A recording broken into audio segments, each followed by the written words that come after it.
Hi guys, welcome back to Benmore CrossFit at Home. Today's skills day. So let's have a look at what we've got programmed. So we've got 18-minute EMOM, so 18 minutes, every minute on the minute. You will do as many double unders, so max double unders. And then the second minute, you'll do as many pistols. And in the third minute, as many chest to bars as you can. So obviously that's 3 minutes and you repeat the whole thing 6 times. Okay, so you need a timer that's going to beep and say 1 minute's up, and then go 1 minute's up, 1 minute's up, 18 times round. Hopefully you get the idea. So that's the full equipment version, not the scaled version. We'll talk about scaling options in a moment. And this is the limited equipment version again, not scaled. They're two different things. This is just if you don't have the equipment. So if you don't have a skipping rope, you'll do as many jumping jacks as you can in your minute. Pistols, all you need, your legs. So hopefully everybody's got legs. And chest to bar, the limited equipment version of that is rows. Now, we will think about scaling options for pistols, and we'll think about scaling options for chest to bars as well. Okay? So I just want to make sure people are clear on the distinction between full equipment, limited equipment, and then scaling for all of the above. Alrighty. Let's start off with 5 minutes of cardio, 5 minutes of something to warm yourself up. Run, bike, row, double under, just something, get your heart rate, body temperature warmed up. Okay, then we're going to go into 3 rounds of 10 air squats, a 5-meter duck walk, and 5 broad jumps. So, air squats, pretty standard fare by now, guys. Feet just outside hip width apart, chest is up, tummy is fat. Sit down as if you're going to sit down in the toilet. And stand up. Oh, don't do that. Fell backwards. Okay,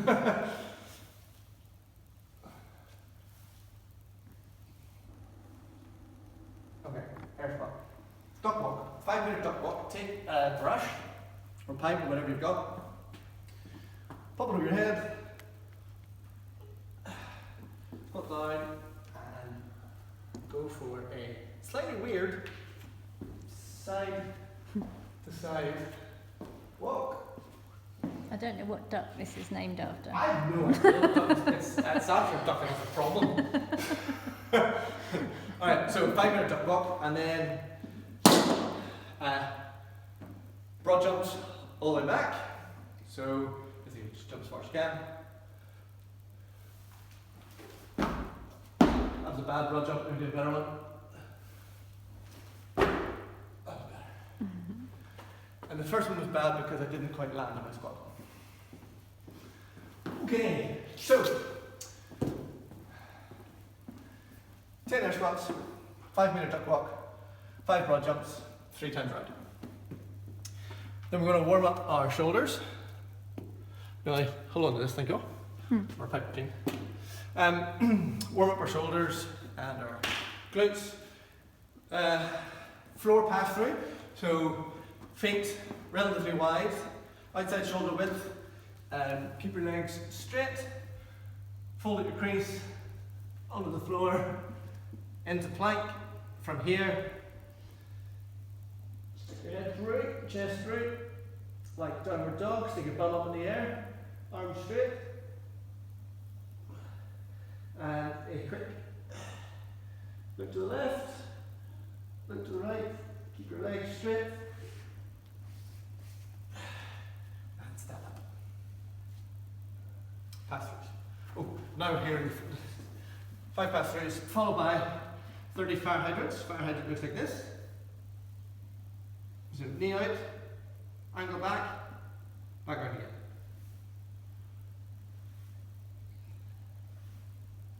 30 on your left hand side, 30 on your right hand side.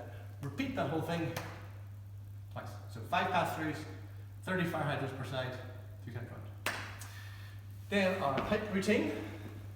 Pretty usual pipe routine now. We'll start off with right hand on top of the pipe. Push your pipe as far away from you as you can. Keeping your arms completely straight, keep pushing the pipe away. Nice flat back. And then push the pipe, because I've got my right hand on top, over to my left.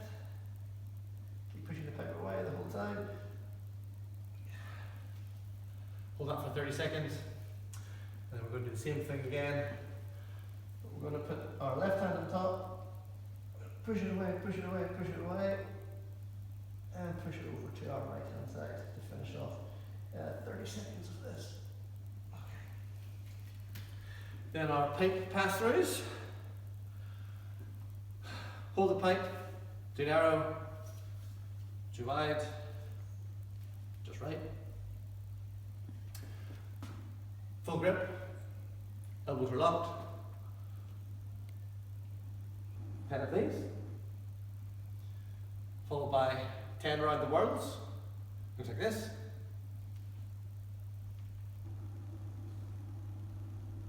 And then 10 the other way. Okay. Should be pretty familiar with that pipe routine by now, team. Okay. Then we're going to spend a little bit of time just opening up our hips and opening up our ankles. Something I really need to do when it comes to pistols. So take a weight. You can do this without a weight, but take a weight, sit down into your squat like this, and just noodle backwards and forwards, left to right, fiddle around with foot position, go wide. This probably isn't great for video, going really wide, you're just looking at my groin. That's not helpful or good for anybody. I need to find some kind of little appropriate emoji to stick on the film in the editing process here. She's laughing as well, she's laughing at me. So, not an aubergine. oh, for goodness sake. We've lost Sarah now. Oh, I nearly snorted then. Yeah, any kind of toilet humour. Sarah's away. Right, okay, so spend a minute or so laughing at me, noodling backwards and forwards. Okay, and then from here,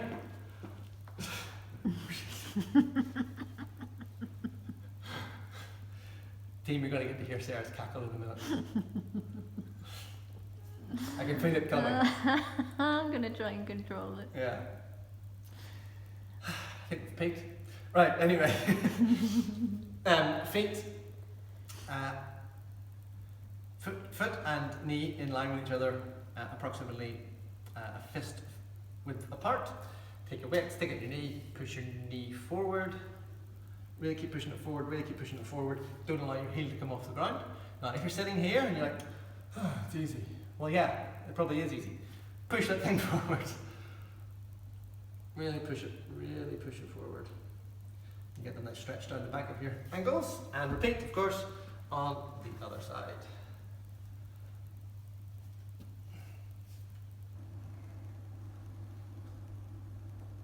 There we go. Right, okay, so pretty much our general warm-up sorted out. So let's think about what we're going to focus on in terms of drills. So double unders. If you have a skipping rope, today is double under practice day. Absolutely no single unders allowed. No, none. Because today is the day that if you get one double under you've never had before, that's magnificent. And you're not going to get them without practicing. So, I'm going to talk you through rather than me try and demo them all, because we've been through this a number of times before, team. I'm just going to talk you through the various drills. First of all, start off with slow singles, okay? So start off skipping as slowly as you can, jumping as high as you can. Now, what I don't mean is like a little jump followed by a slow skip. I mean, try and have as high a jump as you can get and a slow a cycle speed on your rope as you can, to try and really force you to get that high jump. And it's a jump that doesn't look like this, guys, or this, or please, most definitely not that. It is pogo. Okay, so that's the next drill. The next drill is pogo jump and double tap. So some people find this really helps them get their double unders.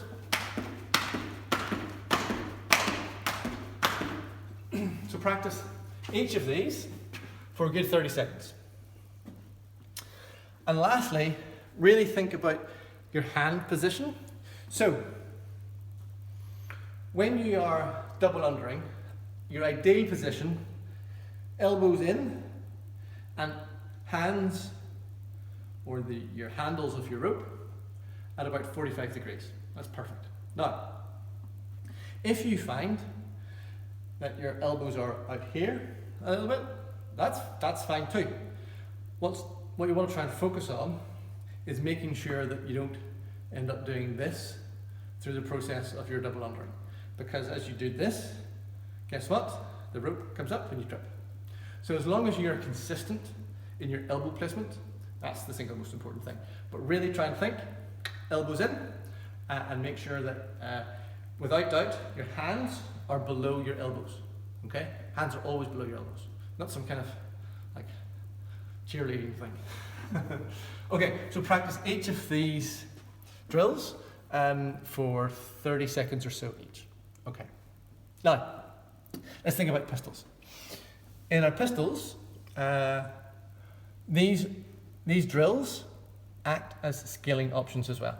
Okay, so in the double unders, no options to scale today because we're practicing. On pistols, lots of options to scale. So we'll start off with a narrow squat to an object. And I'm going to use this box up here. And all I am doing is I've got my feet together, and I'm sitting down, and I'm standing up. Come away from it a little bit. I'm sitting down, I'm standing up. That's too easy for me. I have the luxury of multi-height blocks, but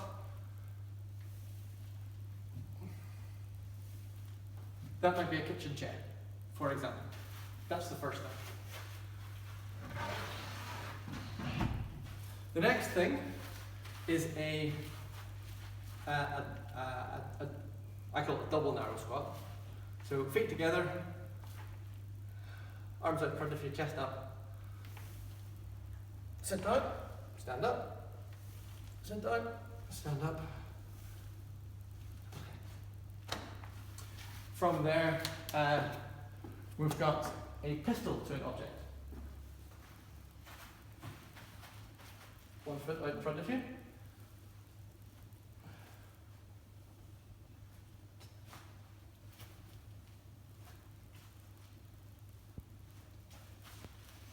So these are starting to get progressively harder.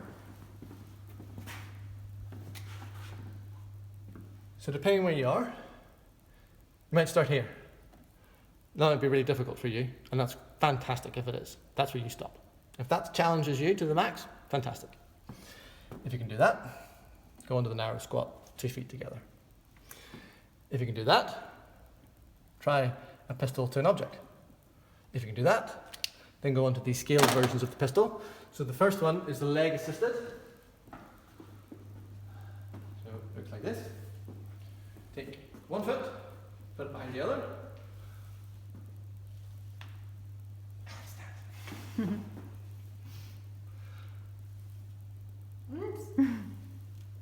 that. Can hear your crunchy knee. Yeah, I've got slightly crunchy knees. But they're all good. Not crunchy, it's Friday, huh? Oh, but it's not. No, but it's not. It's Monday. Like Monday is Milky Way Day. No, that doesn't work. You're a nutritionist. All right. The next option is to take an object that allows your heel to come up, and this for you guys at home might be a book. Stick one foot out in front of you. Sit down. And then from here, squeeze everything really tight. Stand up. And then the other side.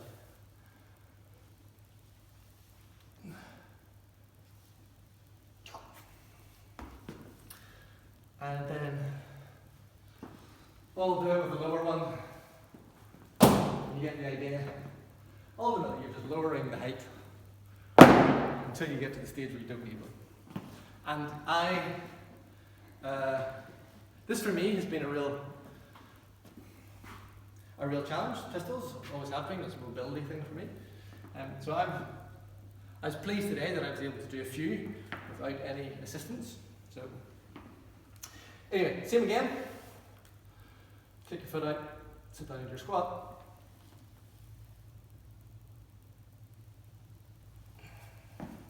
Now my knee came in there, that's not good. So you want to try and think about keeping your knee in line with your toe the whole time.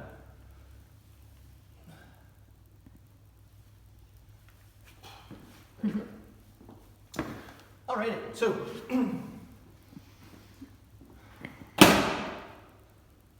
these are your options. Scale pistol. If you can do the leg assisted one when it's behind you, you can do that with your heel raised, and then you just go into the full one. Okay? So these are all scaling progressions to get you to be able to do a full pistol. Now, why might I be interested in doing a full pistol? I don't want to do a full pistol, I just want to get fit. I just want to lose some weight. I want to get a little bit stronger. If you can bosh out pistols, holy heavens, you'll build quads of steel and glutes of steel. So they're a fantastic body weighted way of increasing the intensity around our air squats. Okay, so it's a fantastic body weight movement. Alrighty, chest to bar. If you don't have the equipment and you're just doing rows, we've demoed rows lots of times. All I want you to do to warm up is to do the usual scapula warm up a few times, 2 sets of 10 on each side, and then practice a few, really driving your elbow all the way back. Okay, and that'll be you. For chest to bar, we're going to go through pretty much our normal pull-up, warm-up and progression test. So let me just talk you through it. First of all, we're going to start off with our scapular pull-ups.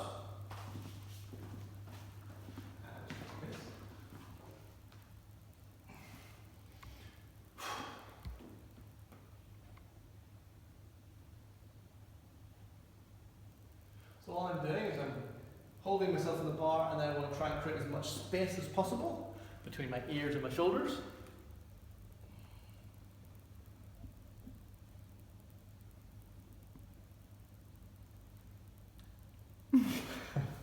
Okay. 2 sets of 10. And from here, then we want to try and move into a strict pull-up. Because being able to do a strict pull-up is the gateway into being able to do kipping pull-ups. And you might hear people say, well, I can do kipping pull-ups, but I can't really do a strict.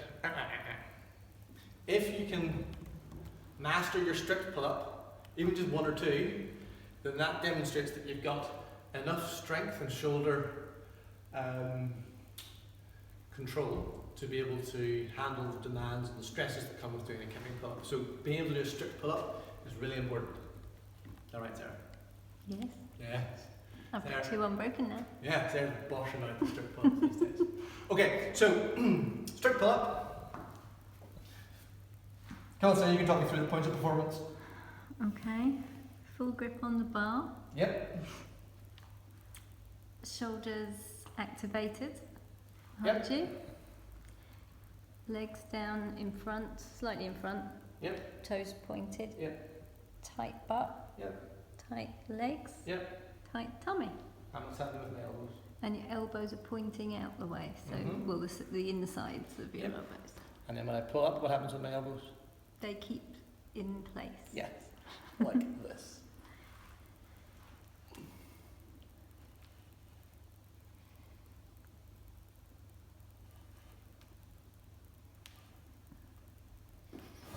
Elbows. Why is that? Elbows, when they're tight like this in your pull-up position, really engages your lats. And that's the biggest muscle that we use whenever we pull up. Okay, from here, so if you find that you can't do a full strict pull-up on your pull-up bar, Then I want you to move to jumping pull-ups, where I want you to think about doing exactly the same thing, but just use your toes to give you a little bit of assistance to initiate the movement. Now I'm not jumping, I'm not just doing this. No. I'm just using my toes a little bit to help me initiate the movement.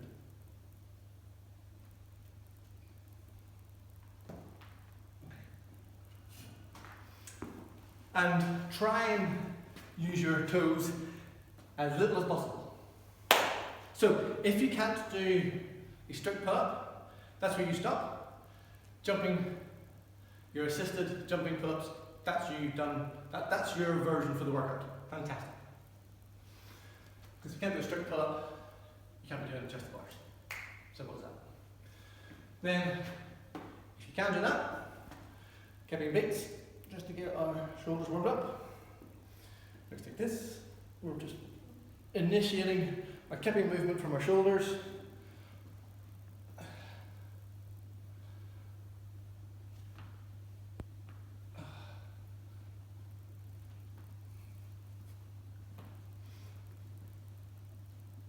Okay. 2 sets of 10. Really think about opening up your chest, getting your head through.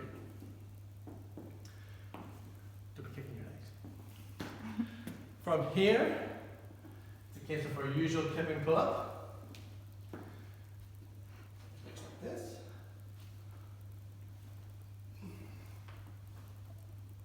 Okay. And I want you doing 2 sets of 5 on those. And then finally we're going to get to our chest to bar. And our chest to bar is effectively exactly the same movement with a slightly more aggressive pull. Potentially a slightly more aggressive kip. Just like this.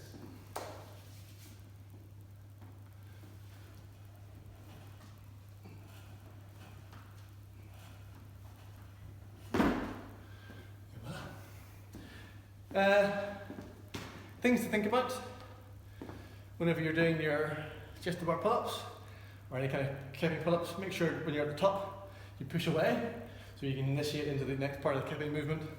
And think about squeezing your bum, popping your hips will really help you get up. It's exactly the same movement as whenever we're doing a kettlebell swing. We go pop with our hips, pop with our hips, and you'll shoot up to the bar. Okay, so hopefully that's clear enough, team, in terms of I want everybody's. If you've got a bar, everybody's doing this, without doubt. If you can do a strict pull-up, then you can move on to this stuff. If you can't do a strict pull-up, that's when you do your jumping. I won't write it in because yeah, that's when you do your jumping, right? And then, if you can get past that point, then everyone should be doing kipping beats. If you can do your kipping pull-ups, then try to move on to your kipping chest to bar. And if you have got, if you can do 5 kipping pull-ups in a row, then really you should be trying to get your kipping chest to bars, even if you're only just doing 1s and 2s. Because this is skills day, guys, right? This is practice day. This is where I want you to push yourself a little bit. Okay. For me, the challenge of this workout was the pistols. I stuck a number for my double unders and chest to bar that I knew that would challenge me, but not so much that I'd be so gassed that I couldn't think about the pistols, and I stuck to that number. So in your warm-up, give yourself a number for your double unders. Be that 2, be that 5, be that 75, be that 100, wherever you are, that's fine. Just give yourself a number to give something to work towards. Same for your pistols and your chest to bar, just to give you something to target and go, right, yeah, the number that would challenge me, and this is me talking personally now, the number that would challenge me in pistols was 8. It's like, right, I'm going to do 8. Chest to bar for me was 10. Your numbers might be slightly different, but my point is, during your warm-up, set a target so that it's something you're actively pushing towards, as opposed to just going, oh well, this round I got 3 chest to bar, and the next round you go, oh, well, I only got 1, and then the next I got 4. Give yourself a target to push for. Does that make sense there? Yeah. I think we're done, team. Any questions? Give us a shout. It's rest day tomorrow, and we'll see you for the next one. Bye.